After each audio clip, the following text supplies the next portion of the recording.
नमस्कार दोस्तों, स्वागत है आपका हमारे YouTube channel target civil services में। तो आज है 6 मार्च और आज हम मध्य प्रदेश के डेली करंट अफेयर में पढ़ेंगे आज के करंट अफेयर। तो लेक्चर ध्यान से देखिएगा। तो चलिए सबसे पहले कर लेते हैं, हमने जो कल करंट अफेयर पढ़े थे उसका रिवीजन, उसके बाद स्टार्ट करेंगे हम आज के करंट अफेयर। तो चलिए स्टार्ट करते हैं रिवीजन के साथ। मध्य प्रदेश में 13 जिलों में वनधन केंद्र का विकास किया जाएगा। तो ये कल मिसप्रिंट हो गया था, यहाँ पर 15 लिखा गया था, ठीक है। तो 13 जिलों में वनधन केंद्र का विकास किया जाएगा। हाल ही में राज्य शासन द्वारा मध्य प्रदेश भू संपदा विनियामक प्राधिकरण का अध्यक्ष अजीत प्रकाश श्रीवास्तव को नियुक्त किया गया है, ठीक है। तो किससे किया गया है? अजीत प्रकाश श्रीवास्तव को। अच्छा, कल इनके सदस्य की भी नियुक्ति हुई है, तो उनका नाम है सुरेंद्र सिंह राजपूत, ठीक है। तो ये याद रखिएगा, कल ही इनकी नियुक्ति हुई है सुरेंद्र सिंह राजपूत की सदस्य के तौर पे। राष्ट्रीय शिक्षा नीति 2020 के क्रियान्वयन की दिशा में 21वीं सदी में शिक्षा का कायाकल्प विषय पर राष्ट्रीय संगोष्ठी का आयोजन भोपाल में किया जाएगा। कहाँ पर? भोपाल में। मध्य प्रदेश टूरिज्म बोर्ड ने भारतीय उद्योग परिसंघ CII मतलब कन्फेडरेशन ऑफ इंडियन इंडस्ट्री के साथ पर्यटन क्षेत्र में निवेश को आकर्षित करने के लिए खाड़ी क्षेत्र के निवेशकों के साथ एक आवासीय गोलमेज बैठक आयोजित की है, ठीक है। स्मार्ट सिटी योजना में देश में 111 शहरों के ईज ऑफ लिविंग इंडेक्स 2020 में मध्य प्रदेश का इंदौर शहर टॉप 10 की सूची में शामिल है। अच्छा, इसकी रैंकिंग क्या है? तो देखिए, ईज ऑफ लिविंग इंडेक्स में इंदौर की रैंकिंग है 9th, ठीक है। और जो म्यूनिसिपल परफॉर्मेंस इंडेक्स 2020 है, इसमें इंदौर की रैंकिंग है 1st। और इसमें भोपाल हमारे मध्य प्रदेश की राजधानी की रैंकिंग कौन सी है? तो 3rd है। किसमें? म्यूनिसिपल परफॉर्मेंस इंडेक्स 2020 में। अच्छा, ये इंडेक्स जारी कौन करता है? तो केंद्रीय आवास व शहरी मंत्रालय ये इंडेक्स जारी करता है। और केंद्रीय आवास व शहरी मंत्री कौन है? तो ये हरदीप सिंह पुरी है, ठीक है। हाल ही में अटल संवाद पुस्तक का विमोचन मोहन यादव के द्वारा किया गया है, और मोहन यादव है उच्च शिक्षा मंत्री है, ठीक है। श्रीनगर में 31 मार्च 2021 तक आयोजित राष्ट्रीय प्रशिक्षण शिविर में मध्य प्रदेश के वाटर स्पोर्ट्स एकेडमी के 7 खिलाड़ियों का चयन हुआ है। तो यहाँ वाटर स्पोर्ट्स एकेडमी के 7 खिलाड़ियों का चयन हुआ है। बाकी टोटल कितने लोगों का चयन हुआ है? तो 11 लोगों का चयन हुआ है मध्य प्रदेश से, मतलब मध्य प्रदेश से 11 लोग भागीदारी करेंगे, ठीक है। देखिए, सबसे पहले स्टार्ट करते हैं हम इस क्वेश्चन से। तो राष्ट्रपति श्री रामनाथ कोविंद की 6 और 7 मार्च को, यानी आज हमारे राष्ट्रपति जी आ रहे हैं जबलपुर, मार्च को मध्य प्रदेश में प्रस्तावित यात्रा के लिए राज्य शासन द्वारा किसको मिनिस्टर इन वेटिंग नामित किया गया है? तो ये किसको किया गया है? रामकिशोर कावरे और भूपेंद्र सिंह दोनों को किया गया है। तो इनका आंसर क्या हो जाएगा? ऑप्शन नंबर C, ठीक है।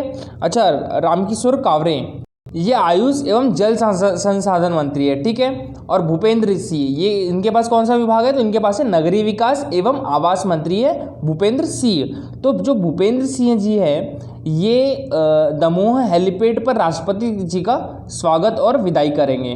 कब? 7 मार्च को। और जो रामकिशोर कावरे जी है, ये 6 मार्च को, यानी आज राष्ट्रपति के जबलपुर प्रवास के दौरान विमानतल पर उनका स्वागत और विदाई करेंगे। तो देखिए, आज हमारे मध्य प्रदेश की राजधानी संस्कारधानी में देश भर के न्यायविद जुटेंगे। तो ये 2 दिन तक की रहेंगे, ठीक है। और MP समेत देश के 24 प्रदेशों के न्यायिक अकादमियों के निर्देशक और जो सुप्रीम कोर्ट और सभी राज्य के हाई कोर्ट के चीफ ऑफ जस्टिस 2 दिन तक न्यायिक प्रक्रिया के विभिन्न पहलुओं पर मंथन करेंगे और परिचर्चा के निष्कर्षों का भविष्य में प्रशिक्षण और जस्टिस प्रक्रिया में उपयोग किया जाएगा। स्टेट जुडिशियल एकेडमी के इस कार्यक्रम का शुभारंभ राष्ट्रपति रामनाथ कोविंद और CJI यानी chief justice of India SA Bobde करेंगे, ठीक है। तो याद रखिएगा, हमारे अभी इंडिया के चीफ ऑफ सुप्रीम कोर्ट के chief of justice SA Bobde है। इस परिचर्चा का नाम क्या दिया गया है? तो all India state judicial academy directors retreat रखा गया है, ठीक है। फोर्ब्स इंडिया द्वारा मार्च 2021 के कवर पेज और कवर स्टोरी के लिए आशीष मिश्रा को चयनित किया गया है। तो इनका संबंध मध्य प्रदेश के किस जिले से है ये बताना है। तो इनका संबंध है हमारे मध्य प्रदेश की संस्कार राजधानी जबलपुर से। ठीक है, तो इसका आंसर हो जाएगा ऑप्शन नंबर बी। देखिए आशीष मिश्रा को, जो कि उमलॉट इंडिया आईटी कंसल्टिंग के सीईओ है, तो इनको फोर्ब्स इंडिया द्वारा मार्च 2021 के कवर पेज और कवर स्टोरी के लिए चयनित किया गया है। आशीष मिश्रा जी का जन्म जबलपुर में हुआ था और इन्होंने जबलपुर इंजीनियरिंग कॉलेज से ही मैकेनिकल इंजीनियरिंग की है।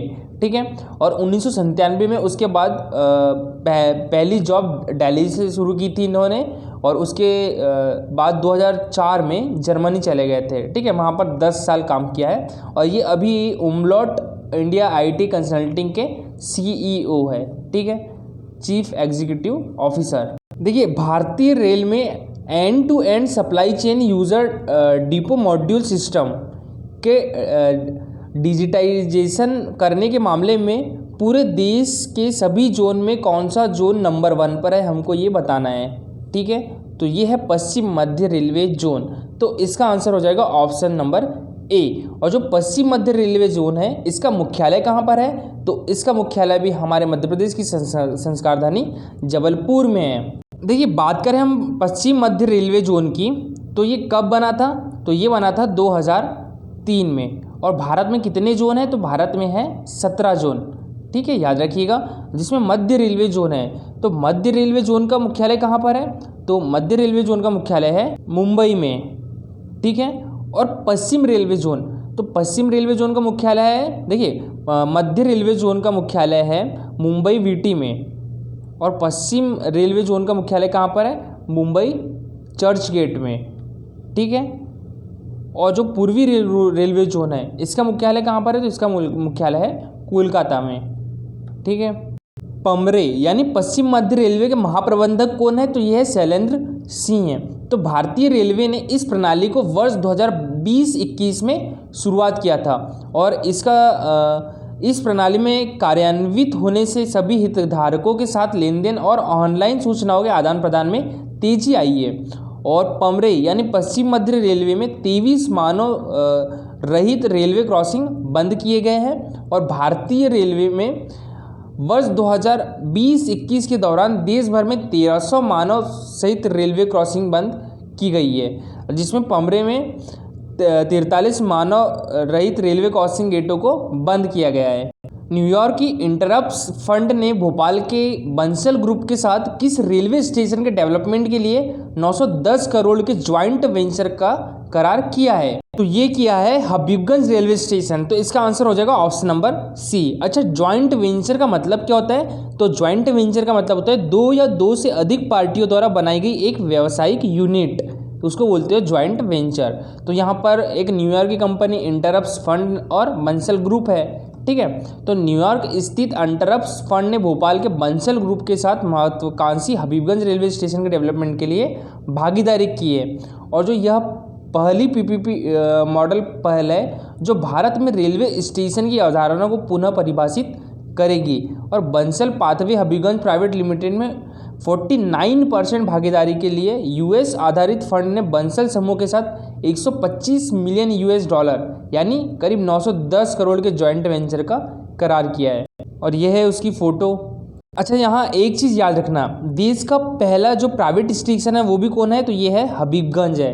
ठीक है, महिलाओं की सुरक्षा के लिए स्मार्ट सिटी सागर के एसपी अधीक्षक अतुल सिंह ने कौन सा ऐप तैयार किया है, तो इन्होंने किया है निर्भया ऐप तैयार किया है। तो इसका आंसर हो जाएगा ऑप्शन नंबर ए। और ये जो तीनों ऐप है ये भी महिलाओं की सुरक्षा के लिए ही है। तो ये आपको गूगल प्ले स्टोर पर मिल जाएंगे और एक बार डाउनलोड करने के बाद इसमें रजिस्ट्रेशन करना होता है। रजिस्ट्रेशन के उपरांत इसमें आप किसी भी मुसीबत के समय किस को मैसेज भेजना चाहते हैं उनके नंबर ऐड कर सकते हो और ऐप में दिए गए SKS बटन पर क्लिक करते ही उन सभी को आपकी लोकेशन एवं समस्या की जानकारी मिल सकेगी जिनका नंबर आपने रजिस्टर कर रखा है। और ऐसी स्थिति में पुलिस एवं आपके परिजन आपको तुरंत मदद पहुंचाएंगे। तो ये हमारे मध्य प्रदेश के स्मार्ट सिटी सागर के SP अधीक्षक अतुल सिंह ने तैयार किया है। AER के भूमि रिकॉर्ड्स और सेवाओं के सूचकांक 2020-21 में मध्य प्रदेश का कौन सा स्थान प्राप्त हुआ है? मध्य प्रदेश को कौन सा स्थान प्राप्त हुआ है? तो मध्य प्रदेश को इसमें हुआ है प्रथम स्थान प्राप्त। तो इसका आंसर हो जाएगा ऑप्शन नंबर ए। ठीक है। अच्छा, यहाँ पर NCAER इसकी फुल फॉर्म क्या होती है? तो इसकी फुल फॉर्म होती है N for national, C for council, A for applied और E फॉर इकोनॉमिक, ठीक है, और R फॉर रिसर्च, यानी national council of applied economic research. तो इसके भूमि रिकॉर्ड्स और सेवाओं के सूचकांक 2020-21 में मध्य प्रदेश को पहला स्थान मिला है। ठीक है। तो NCAER के इस सूचकांक में यह बात सामने आई है कि भूमि रिकॉर्ड को डिजिटल करने के मामले में करीब करीब सभी राज्यों और संघ शासित प्रदेशों में प्रगति हुई है। देखिए, यह जो निष्कर्ष है दो पहलुओं के आधार पर आया है। कौन कौन से है वो दो पहलू? तो इसमें भूमि रिकॉर्ड्स के डिजिटलीकरण का रिकॉर्ड करना और इस रिकॉर्ड की गुणवत्ता पर गौर किया गया है। और यह आकलन NCAER के भूमि रिकॉर्ड और सेवाओं के सूचकांक 2020-21 में किया गया है। ठीक है, तो याद रखिएगा। देखिए, ISSF द्वारा कायरो, ISSF इसकी फुल फॉर्म क्या होती है? इंटरनेशनल शूटिंग स्पोर्ट्स फेडरेशन द्वारा कायरो इजिप्ट में आयोजित वर्ल्ड कप में मध्य प्रदेश की बेटी मनीषा कीर ने भारत को कौन सा पदक दिलाया है? तो इन्होंने दिलाया है भारत को रजत पदक। तो इसका आंसर हो जाएगा ऑप्शन नंबर बी। ठीक है, रजत पदक दिलाया है। और ये संयुक्त रूप से कृति गुप्ता और राजेश्वरी कुमारी और मनीषा कीर इन्होंने दिलाया है भारत को रजत पदक। सबसे पहले हम ISSF की बात करें तो इसकी फुल फॉर्म होती है इंटरनेशनल, इसके बाद शूटिंग स्पोर्ट्स फेडरेशन। इसकी स्थापना हुई थी 1907 में और इसका जो हेडक्वार्टर है वो कहाँ पर है? जर्मनी के मुनीच में है। और इसके अभी प्रेसिडेंट कौन है? तो व्लादिमीर लिसिन है। और मध्य प्रदेश राज्य शूटिंग एकेडमी की प्रतिभावान खिलाड़ी मनीषा कीर ने वर्ल्ड कप में ट्रैप टीम वुमेन इवेंट में देश को रजत पदक दिलाया है। ठीक है। इंटरनेशनल शूटिंग स्पोर्ट फेडरेशन द्वारा कायरो इजिप्ट में 22 फरवरी से 5 मार्च 2021 तक आयोजित वर्ल्ड कप में मनीषा कीर ने भारतीय टीम का प्रतिनिधित्व करते हुए ट्रैप टीम वुमेन इवेंट में सर्वाधिक 158 अंक अर्जित किए थे।